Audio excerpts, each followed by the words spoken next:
Hello दोस्तों, welcome back to my YouTube channel. तो आज की हम इस वीडियो में देखेंगे कि डब्ल्यूपी एडिटर वर्डप्रेस में कैसे लगाते हैं। ठीक है फ्रेंड। तो डब्ल्यूपी एडिटर का मतलब ये होता है कि अगर आप मतलब रिच टेक्स्ट एडिटर कि आपको अगर मतलब अगर कई बार ऐसा होता है कि अगर जब हम लोग यूज़र इनपुट करते हैं, जैसे मैं यहाँ पे अभी आपको बताने वाला हूँ। जैसे आप अगर देखोगे, ये हमारा सिंपल टेक्स्ट एडिटर होता है ना। तो हमें क्या होता है कि यहाँ पे रिच टेक्स्ट एडिटर के लिए बोला जाता है कि रिच टेक्स्ट एडिटर लगाओ जिससे एचटीएमएल भी हम पुट कर सकें। तो ये वर्डप्रेस में काफ़ी इजी होता है। इसमें एक मेथड वर्डप्रेस की होती है wp_editor। इसमें हमें 3 चीज़ें देनी होती हैं। एक तो हमें देना होता है कि डिस्क्रिप्शन कंटेंट और आईडी। ये आईडी वो होती है जो हम एचटी मतलब जेएस के थ्रू वैलिडेशन में काम में यूज करती है। तो ये एचटीएमएल आईडी होती है। और एक होता है एडिटर सेटिंग। जो ये एडिटर सेटिंग होती है वो एरे फॉर्मेट में सेटिंग लेता है। तो मैं आपको यहाँ पे दिखा देता हूँ कि ये हमारा डब्ल्यूपी एडिटर है। ठीक है, ये वाली मेथड। इसमें ये कंटेंट क्या है, अभी हमारा कंटेंट ब्लैंक रहेगा, तो इसके लिए मैं अभी ब्लैंक पुट कर देता हूँ। और यहाँ पे ये आईडी हो गया, और ये हमारा एक एरे जो लेता है वो हमारा सेटिंग का होता है। तो मैंने ये एरे पहले से बना रखा है, तो मैं आपको ये एरे यहाँ पे पेस्ट कर लेता हूँ और एक्सप्लेन कर देता हूँ। देखो फ्रेंड, अगर आपको वो रिच टेक्स्ट एडिटर में अगर आपको मीडिया बटन चाहिए तो आप उसमें उसको ट्रू कर देना। तो ट्रू करने से आपको वो मीडिया अपलोड वाला बटन शो हो जाएगा। डिस्क्रिप्शन का जो टेक्स्ट एरिया उसका नाम क्या चाहिए, तो मेरे केस में डिस्क्रिप्शन रहने वाला है। रो कितनी होनी चाहिए, 10। और टिनी मतलब ये होता है कि मिनिमल मतलब अगर जो आपकी मतलब मिनिमल जो रिक्वायरमेंट है, अगर आपको वो चाहिए तो इसे फॉल्स कर दो। अगर आपको रिच मतलब सारी सेटिंग चाहिए तो आप इसको अ, अगर सारी सेटिंग चाहिए तो फॉल्स करोगे, अगर आपको मिनिमम चाहिए तो आप इसे ट्रू करोगे। और क्विक टैग मैं आपको बता देता हूँ, आपको अभी ऐसे समझ में नहीं आएगा तो मैं अभी आपको ये लगा के बता देता हूँ। तो मेरे केस में मैं इसका नाम क्या कर देता हूँ, इसकी आईडी रख देता हूँ डिस्क्रिप्शन आईडी, जिससे आपको ईजी रहे। और मैं इस अभी आप देख रहे होगे कि मेरे पास ये प्लगइन मैंने बना रखा है एक। और यहाँ पे मैं प्लगइन इस वाले प्लगइन में मैंने क्या किया है, मैं इसको थोड़ी देर के लिए कट कर लेता हूँ। मैं अभी कट कर लेता हूँ। मैं आपको बताता हूँ, ये वाला मेरा जो प्लगइन है इसमें मेरा एक कैटेगरी ऐड होता है, उसमें नेम लेते हैं, यूआरएल और डिस्क्रिप्शन। अब मैं इसमें डब्ल्यूपी एडिटर लगाने जा रहा हूँ। देखो फ्रेंड, अगर हम प्लगइन से रिलेटेड वीडियो देखनी है तो आप चेकआउट कर सकते हो, मैंने बना रखी है प्लगइन से रिलेटेड।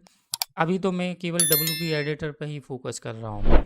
ठीक है, तो अब मैं यहाँ पे जाता हूँ और मैं डब्ल्यूपी एडिटर जो सिंपल टेक्स्ट एरिया है उसको हटा के अपना डब्ल्यूपी एडिटर लगाऊंगा। तो ये वाला मैं कोड यहाँ डाल दूंगा। ठीक है, और डिस्क्रिप्शन आईडी हो गई, और यहाँ पे मैं इसको इसको मैं कमेंट कर देता हूँ, क्योंकि ये रिच टेक्स्ट एडिटर लगा रहा हूँ तो इसका कोई काम ही नहीं है अपने पास। और मैं इसका कोड भी कमेंट कर देता हूँ। अब आप देखोगे कि हमारे पास डब्ल्यूपी एडिटर आ गया। ये देखो फ्रेंड, है ना। तो कितना मतलब सिंपल है वर्डप्रेस में डब्ल्यूपी एडिटर लगाना। ये देखो, आप सिर्फ आपको 3 पैरामीटर ही पास करने हैं और आपका डब्ल्यूपी एडिटर आ जाता है। अब मैं आपको जो बची हुई सेटिंग है उसके बारे में थोड़ा सा एक्सप्लेन कर देता हूँ। अब जैसे टिनी मीन्स फॉल्स, अब आप देख रहे हो कि यहाँ पे ये वाली चीज़ हट जाएगी। जैसे अगर मैं यहाँ पे लिख दूंगा ट्रू, तो ट्रू का मतलब ये है कि मिनिमम चीज़ें आपको इनेबल करना है। तो ये देखो हट गए ना, तो मिनिमम यही होता है बट डब्ल्यूपी एडिटर का। तो मैं इसके इसके लिए क्या करता हूँ, फॉल्स। अगर इसको ट्रू, क्विक टैग का मतलब ये होता है ये वाली चीज़ें विजुअल और टेक्स्ट दोनों दिखें। अगर मैं फॉल्स कर दूंगा तो आप देखना ये वाली चीज़ भी हट जाएगी। आप ये देखना दोनों टैग हट जाएंगे, ये देखो, है ना। अब आपको सिर्फ HTML दिखाई देगा। ठीक है फ्रेंड। तो और बस यहाँ पे यही है, मतलब कुछ ज़्यादा नहीं है। अगर आपको कुछ एक्स्ट्रा और सेटिंग चाहिए तो वर्डप्रेस की ऑफिशियल में साइड में जाके और भी सेटिंग होती हैं, लेकिन आपका इन सेटिंग से काम हो जाएगा। Media button, text area name, text area row, tiny और क्विक टैग, इनसे आपका काम हो जाएगा। आपको इसमें और कुछ ज़्यादा नहीं है। अगर कुछ ज़्यादा चाहिए तो आप वर्डप्रेस की ऑफिशियल वेबसाइट में जाके आप देख सकते हो। ठीक है फ्रेंड। तो ये तो हमारा हो गया कॉन्फ़िगर डब्ल्यूपी एडिटर। अब मैं आपको एक और इसमें मेथड यूज करनी पड़ती है। मैं आपको ये वाली चीज़ भी दिखा देता हूँ, कंट्रोल यू करके, कि हमारी आईडी जनरेट की या नहीं की है। तो मैं यहाँ पे ऐसा करता हूँ, कंट्रोल यू कर लेता हूँ, कंट्रोल एफ करके मैं सर्च करता हूँ। ठीक है, तो ये देखो आपका जो टेक्स्ट एरिया डब्ल्यूपी एडिटर ने जनरेट किया उसकी आईडी उसने यहाँ पे पुट कर दी है, जो हमने दी थी। हमने क्या दी थी, डिस्क्रिप्शन आईडी। ठीक है फ्रेंड, तो ये हो गया। अब इसमें एक चीज़ और होता है, इसमें एक मेथड होती है कि WP-KES पोस्ट। इसका यूज इस वजह से करना पड़ता है कि जो जैसे मैं इसका यूज सेव करते समय करना। जैसे अगर आप देखोगे कि अभी मैं डिस्क्रिप्शन सेव कर रहा हूँ, तो मैं अभी इसका यूज नहीं कर रहा हूँ, लेकिन अब जब हम WP एडिटर करते हैं तो पार्स करना पड़ता है हमें इस मेथड से। इस मेथड के बारे में मैं बता देता हूँ। इसका मेथड का नाम ये है WP_KSES पोस्ट। इससे क्या होता है कि जो HTML जो टैग होते हैं उनको वो फिल्टर करता है। तो WP एडिटर लगाने के लिए आपको ये वाली मेथड ज़रूर ऐड करनी पड़ेगी सेव के समय पे, अदरवाइज आपको प्रॉब्लम आएगी।